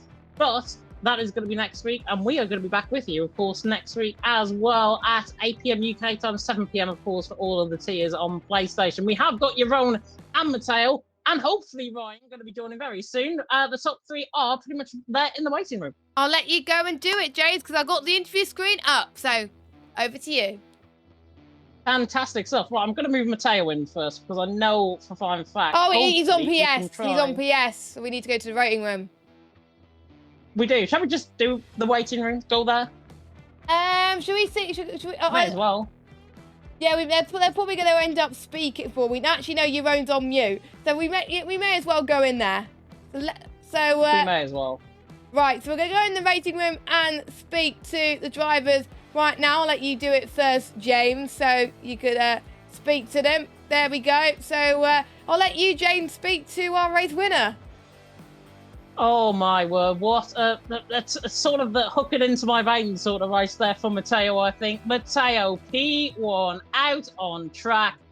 That final lap was something else, my friend. Turn 3, that move, decisive. You pulled away from there on in. Was it ever in doubt? Can you hear me? Yes. We can. Okay. Last lap was absolutely perfect. Just like the entire race. I think we managed this in the perfect way. This is what we had to do in Portimao and France as well. Sadly, we couldn't do it. But it feels really great to come back to winning ways. And it's really what I needed in this crucial part of the championship, because, you know, also mentally it was tough to see Cameron winning 2 races in a row. But then, tonight we just managed it perfectly. And I don't think it was ever really in doubt. The safety car, the last one, didn't help me, but we made it work, and it was one of the best wins of the season, in my opinion. It was one of the best races of my opinion as well, because I actually put you for the race win, and I'm very glad I did now, because I am very, very shrewd in terms of my predictions. Let's just face it, this season. But honestly, that final lap move, I think I called it in commentary. It was a champion's move. It was a champion's elect move. How, from your perspective, from being side by side down in towards turn number 3 and having that whole gaggle of cars behind you, it must have been some sight and thinking, oh my god, if I bottle this now, this race is just going to turn into absolute chaos. I knew from the entire race that I had more pace than Ryan, so I was able to save a bit more ERS than I think everyone in the end. At some point, I thought, okay, I lost this race. I'm gonna get P3. Cameron is gonna get P2 or P1. But then, I kept using on the second straight of the circuit.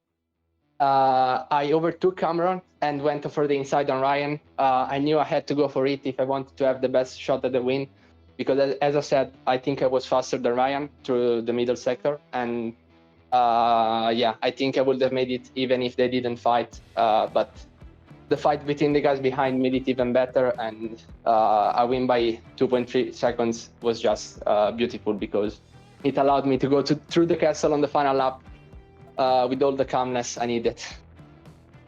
And you had to stay calm on that final lap of the race as well, because the mentality, the nerves, the heartbeat, I'm sure was going absolutely through the roof on that final lap of the race, as it was for everyone, I guarantee it. But that's your 4th win of the season, 50% strike rate this season in terms of race wins. Final 3 rounds of the championship to go. We've got Zandvoort, we've got Brazil, and we've got Kota, I think, in Texas, final round of the championship. What is your focus now for the remaining 3 parts of the season, and how are you going to deal with that mentally? The best 2 tracks out of the 3 you mentioned are Zandvoort and Brazil. So I will go all in on those 2 tracks and try to close the championship as early as possible, because I might also miss 1 race in the last 3. So every point counts. I can't really rely only on wins, because I have 50% wins, but the gap isn't that big. So I gotta score podiums, wins in the last 3 races, and hopefully bring the championship home. James, Hope. you nicked my question. Again, I tend to, but I put a twist to it by saying about mentality. So there you go. Jess, I'm going to come across to you. Though, any questions? No, because you nicked mine. But congratulations, Mateo. Brilliant win and some brilliant driving in the last few laps, especially. And again, a champion's drive, in my opinion. Best of luck for the final 3 rounds. Thanks, Jess. And thanks to my engineer.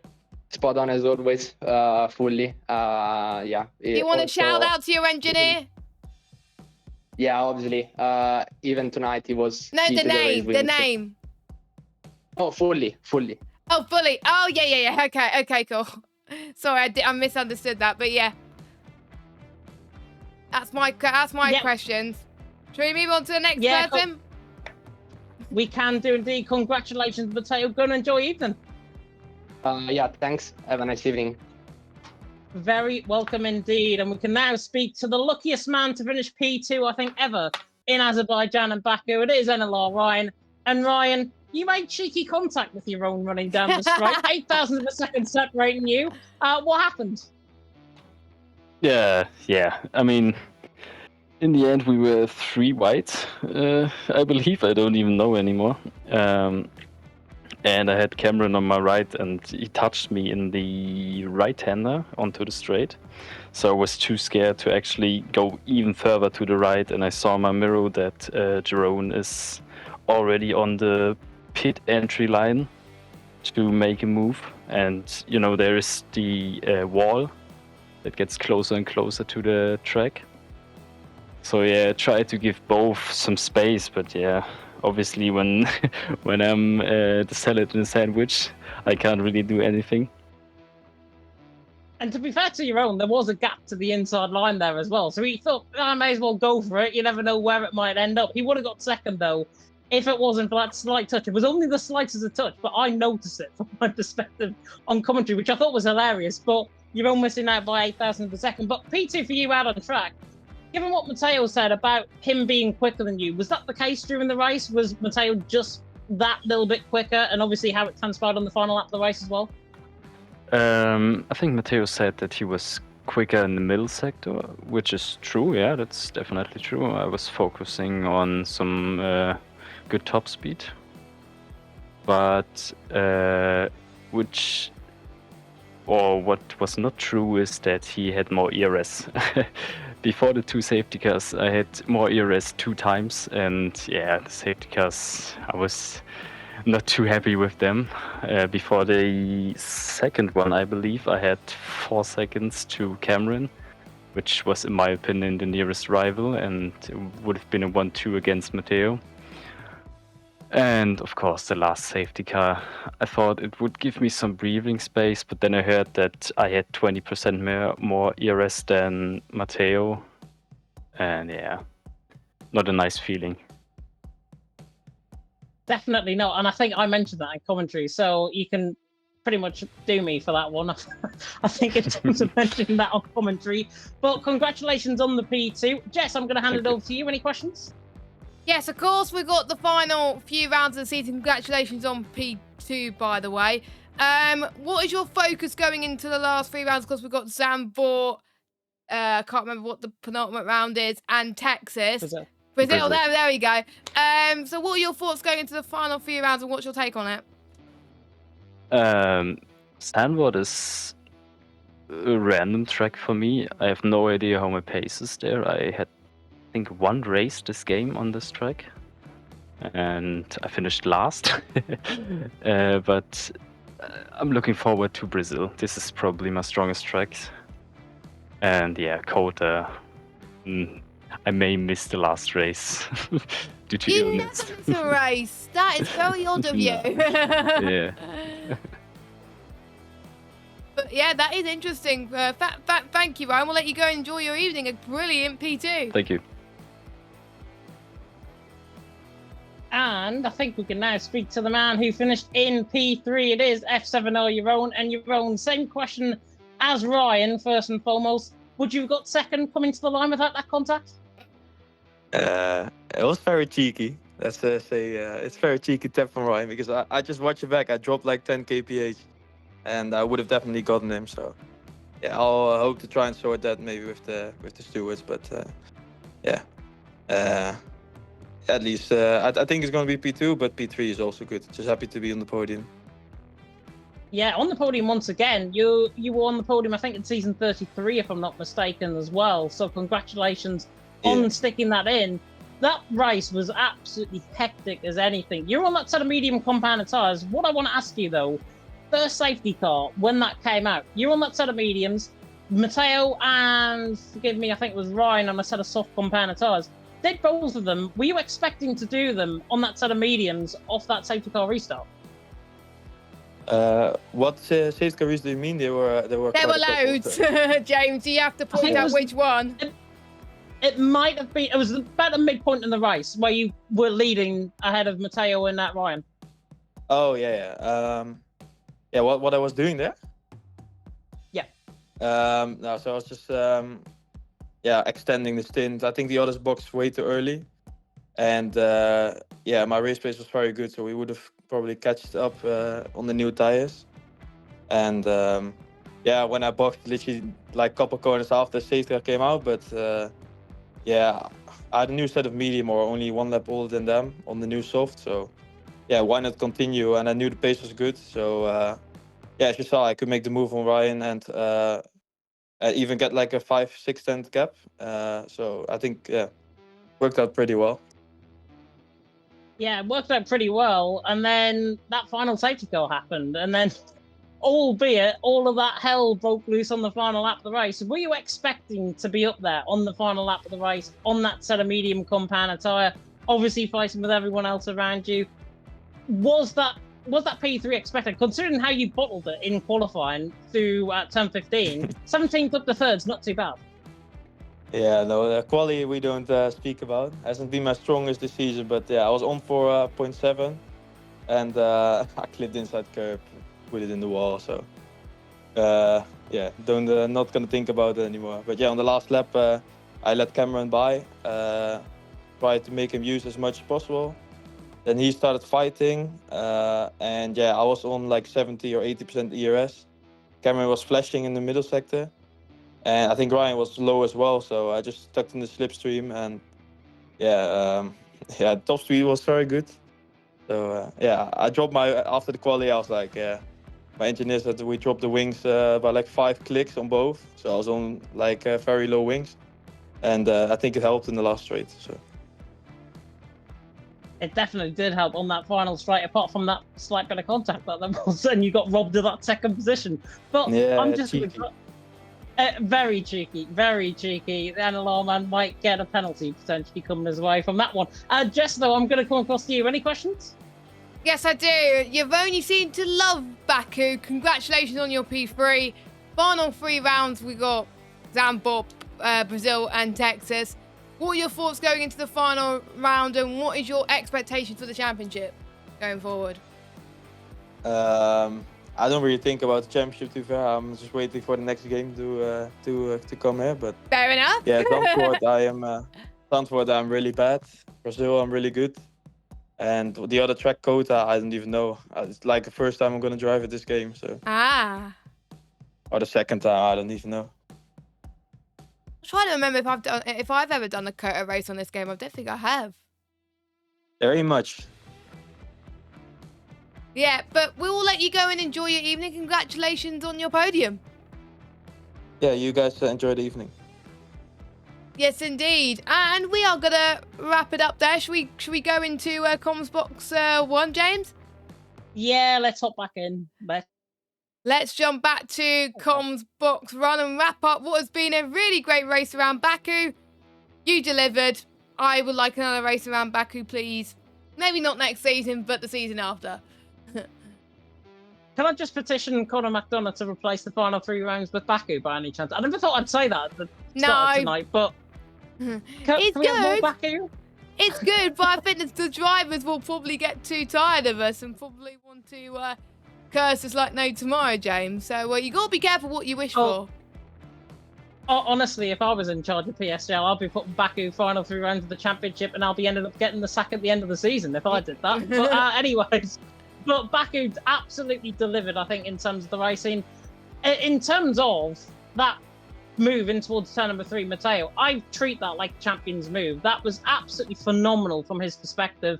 To have the guts, to have the determination, to be under that much pressure from in behind, so key. Handled that like an absolute lamb. He was silent as anything coming through turn number 3.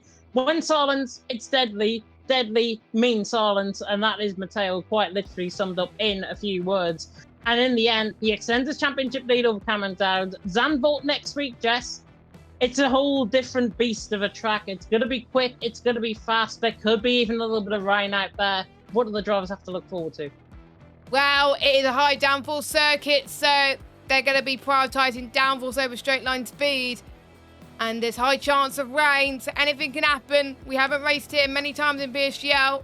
We will let you know next week when the last time it was. We're going to be the only lot that are going to be racing around Zandvoort. Only the Monday teams will be racing around Zandvoort because, of course, we've got F1 sim racing Wednesday, Thursday, Friday. So the next lot of PSGL action will be this time next week with the F2 and F4 tiers on at 7 o'clock and with F1, F3 and F5 at 8 o'clock. So that will be the place to be next Monday.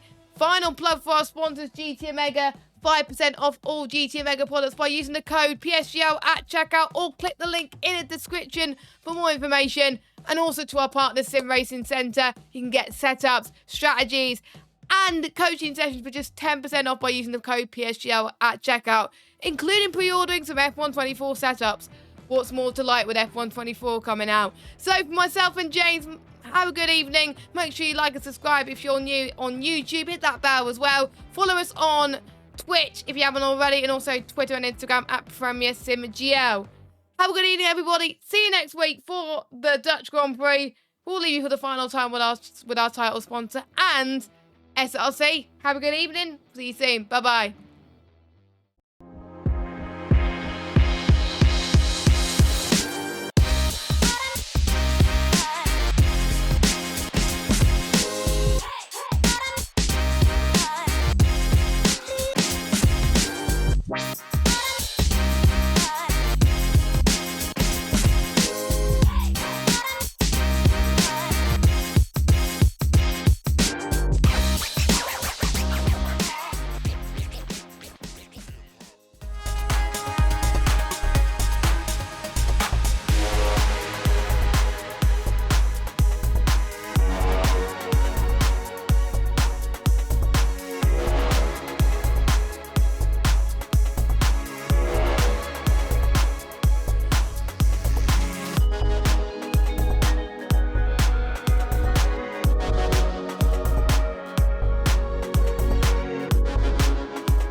the left-hand side. Hooks the apex, gets all the power nicely, and that is job done. Jarno Opmeer now to the last couple of corners now. His finest drive, his greatest drive, and he's done it at the Circuit of the Americas. He returns to the top step of the podium. Once again, the GOAT is back. Jarno Opmeer wins the US Grand Prix in a stunning Grand Prix.